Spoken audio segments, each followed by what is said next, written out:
Welcome to Pearl Talks. I'm your host, Shay. This is where we have faith-based, unfiltered conversations about real life, the kind that is not getting sugar-coated. Today's episode is called The Elephant Has the Mic, and my special guest is Christopher. Ain't no flipping elephant, I'll tell you that. Just say hello to everyone. What up, everybody? Okay. People have their own versions of our story. A lot of people have loved to turn it into a soap opera. But this first episode, we're telling it our way together. We're not here to trend on Twitter or X or Facebook or any of those social media platforms. But we're here to tell our truth without all the drama. But before we get into it, Chris. You really want me to say it? You have to do it. Go ahead. Run your little theme song.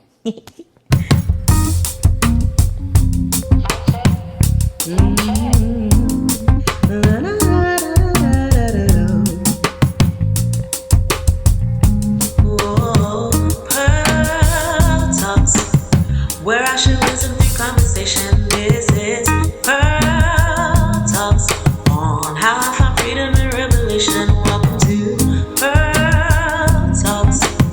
Like, share, and comment. I know you love it. I'm sharing all my world through Pearl Talks. Oh yeah, that's gonna be fire. That's gonna be fire.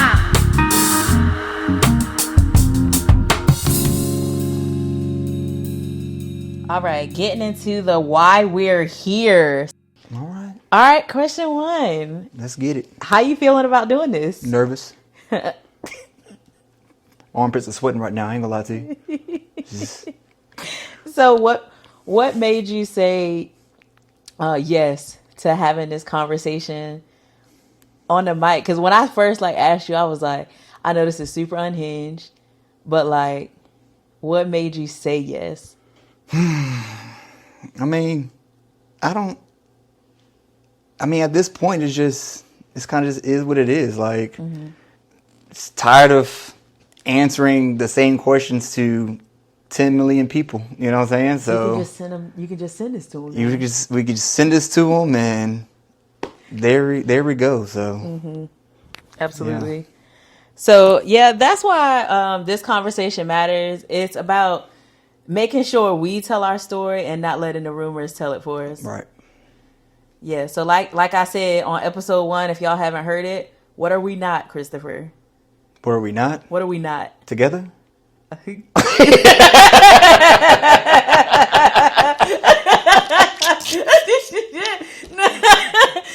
Oh, that's right. Yeah. Yeah. Oh, dang. No, we're not swingers. We're not. Oh, absolutely not. Absolutely not. Absolutely not. Absolutely not. You know what we're talking about. Oh, Jesus Christ. All right, yeah. So our marriage doesn't look like it used to, but here's the twist. We are not at war. No, we're not. We're still cool. And for some reason, that throws people off way more than if we were fighting. It really does. It's weird. People like messy stuff. Love messy stuff. You know, we're Disney. Everyone wants Netflix. We're Disney and everyone wants Netflix. Yeah, that's the best way I can describe it.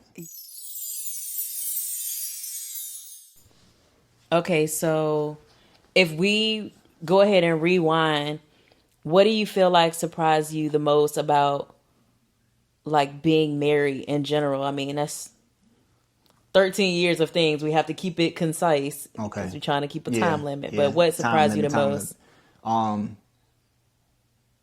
Two things. Two things? Two things, because I feel like they do go hand in hand. Thing one? Thing one was how busy you are. You're very busy. Me? Very. Sure. Not a bad thing. You take a lot of projects and you put your all into it. That's why I love you so much. You put your all into what you're working into. And Right. I come from kind of slow pace. I want to be family time. When we're sitting down, I want to be with family. You know what I'm saying? And that was kind of butting our heads. I don't want you doing any work while we're watching the movie. You can give me an hour, mommy. You know what I'm saying? And you be like, hey, if I'm done with this, I can do this. So that was a lot of bumping heads on that. So that's true. I'm Yeah. used to staying in motions, and sometimes I had that mindset if we're in the same room, I mean, that should count as family Yeah. time, but I did learn in time that wasn't, that wasn't enough for you. Yeah. Yeah. It wasn't, but you Okay. know. And the other thing I was going to say was because I had that slow paced, family loving type thing. Desire. For sure. I never gave it back to you You wanted me to individually. initiate it. Yes, I never gave it to you individually. I had a hard time of really seeing when you were down, when you really needed your husband, when you really needed me in our pillow talks, in our rooms by ourselves. You know what I'm saying? Even with you being busy, you still showed me love. You still made my favorite meals. You still if you're out in the store, you will buy me my favorite candy just because you know I like it. And that was the love and the family time just all together of what I was taking. But I never showed that back to you. And I think that came to a place, especially later in our relationship, in our marriage, where we both were getting busy with individual lives. Right. And I know one time you made a comment, me being a supervisor, I always made sure that I fed my people once a month, just to show my appreciation. And you made the comment, I don't know if you remember, but you made the comment of saying, babe, what you do with your money is what you do with your money. But you make the time to make sure you show your appreciation to your crew. When's the last time we went on a date? When's the last time you showed me just a random act of love? And I got so caught up of pleasing other people and making sure that my outside friends and outside work colleagues were good. But when it came to us, there's been moments where you broke down to me saying you needed me. And Which is very hard for me to do. it is. And the fact that I you did suck it, at that's, that. yeah. And the fact that you did it, I knew then it was too late. It was too late for me to say words. It was too late for me to really console you and actually feel like I meant it. Because the fact that you, as a wife, had to come to me to let you know how you felt. We sleep in the same bed. We drive in the same car. We are together. How come I don't know when you are down? And that right there, I think was the biggest hit of all. And I believe that's kind of why you start getting busier, because it's like, well, if my husband, where I should feel the most vulnerable, isn't seeing this, well, let me go ahead and pick up some more, things. And that was just non-communication on both our parts also, what I'm saying, of saying, hey, this is how I felt, and coming together, we both just let it be and that's let the it thing. simmer. So yeah, like it wasn't just, of course, me being busy, like you're saying, but and it also wasn't you not really showing up for me, but it was the gap between us that just kept growing because we didn't Yeah. name it early enough. For sure. And so with that gap, there comes that tension, and then us kind of getting lost in our roles, because when you let imbalance sit too long, it starts showing up in bigger ways. For sure. And speaking of bigger things, let's talk about ministry. The surprise, when I became a minister, boom, you did too. So we're already dealing with like our own personal pressures. Now you have another leadership role that just kind of came out of nowhere. How do you feel like that affected in short words? In short words, I don't want to use the word unnecessary pressure, because it's dealing with doing God's work. Right. However, the fact that I didn't really know what I was doing, and being that it's God work, I wanted to make sure that I was doing it top tier. That definitely put even more of a gap of, I really got to study this. I'm not worried about what's going over here with mommy. Let me go find out, like, yo, God, what I got to do with this. And that was me trying to figure out. I felt like I needed to figure out on my own, like, yo, I'm a minister now. Like, I need to know this. You know what I'm saying? Yeah. You put a title on it. It's like, yo, You the title. You got a title. You should know. Right. You know? And I know, like you said before, like it felt good to be trusted with that. Yeah. But being that like you were still figuring out what you wanted in life and suddenly you had this mantle that you had to carry, it added a pressure that you were not ready. Not at all. You were not ready to carry. But now, let's start, keeping it going and being fast forward. It's been 9 months since we've been separated. So how do you feel like having this space has helped you grow? Because, I mean, there has been some growth. There has been can some see growth. it. There hasn't been growth for sure. The biggest growth is definitely my relationship with God. Like, not trying to get deep and religious or anything like that, but my relationship with God, I feel, has truly, truly restored and revived in my life. I realized that I was trusting in your relationship with God to help me out, to cover our family, and going off your prayers and everything like that. And just as the man in a family that God's blessed me with, that was not just a couple thing that we need to pray together and keep our family covered and everything like that, but that's definitely the man's position to make sure his family is covered spiritually, physically, mentally, and I didn't do that. And now I'm doing that in that separation. When you guys aren't here, I truly feel my prayers and my communication with God is a lot stronger. I'm feeling it because I'm doing it for myself, for him, with him. Yeah. And that is the biggest, most important thing that has grown in these last couple of months. Absence makes the heart grow fonder, for sure. And in this time of absence, he is showing himself more and more each and every day. Yeah. It's not butterflies and rainbows every day. Don't get me wrong. Don't get me wrong. You know what I'm saying? I miss the flip out my family, but he's above my family. Yeah. You know what I'm saying? So that's definitely one thing if I don't take anything away, that's the one thing I'm going to take away and keep on going with. For me, I think it's been like remembering who I am. In the last couple... Is it Moana? I know who you are.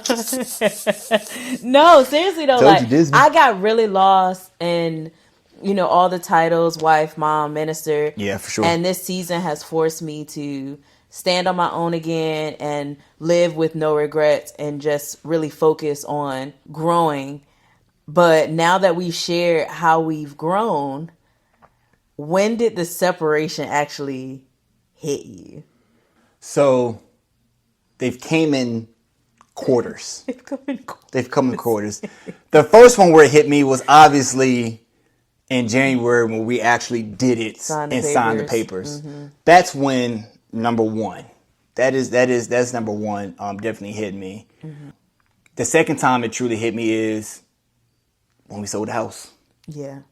And signing the paperwork for the house and all that. Then again, it hit me when the name on the lease for the apartment was just me, Lana, and Noah.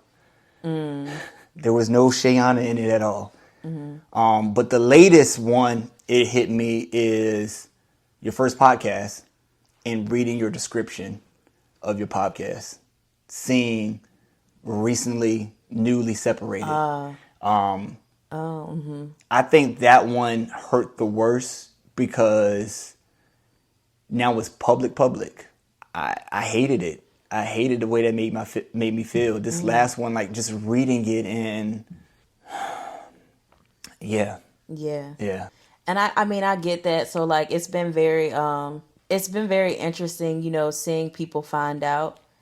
And it's just kind of like, I don't know. I did not want to do this and have this podcast and have this conversation without you being a part of it, because we've had enough people guessing where we are and we're not together anymore, but also we're not, what I'm saying? We're not beefing. We're really just trying to figure out who we are as individuals. And that's really what the 12 months should be about. That's all I'm focused on. I knew that this was going to be difficult, like having this conversation, but there was no way I was not going to have this conversation with you. So I'm happy that we're having it. Yeah. But like through it all, there's one thing that we've always gotten right, and that's parenting. I feel like we're amazing parents. Yeah, we the best freaking parents for I mean, honestly, I feel like we do good. And this transition has been like difficult for the both of us. But how do you feel like it's been on the kids? honestly, like, other than like the first couple of months, like before we moved out the house, it was hard, especially for Alana being older and she kind of understanding more. Noah could care less, honestly. He loves us, but he can care less about much of anything. But after getting an apartment, I think I had said to you before, like, the kids don't say mom and dad's house; they say I'm at home. That definitely soothes my spirit of how they're going. It really warms my heart also, just because they know that they see the love that we still have, that we're showing. Right. And that plays a big part of how our relationship is, for them to feel comfortable enough. The only time they're going to be like, whose house they going to, is because if Noah left his PS5 or Alana left something. God you know what I'm saying? But other than that, like, they have been more than short of amazing. Nothing short of amazing of how they have transitioned into, separate households and things of that nature. Mm-hmm. So I know that we're probably going to get super, super long-winded on this one, but if you were to put a quote on it, what do you feel like your biggest takeaway was from this journey? I could put it in one quote. You about to say something stupid. Nah, you don't say nothing stupid, because why do people do that? I'm being see it in your face. I'm being serious, like, okay, because it's light. I'm being serious. Like, this is a serious podcast. People.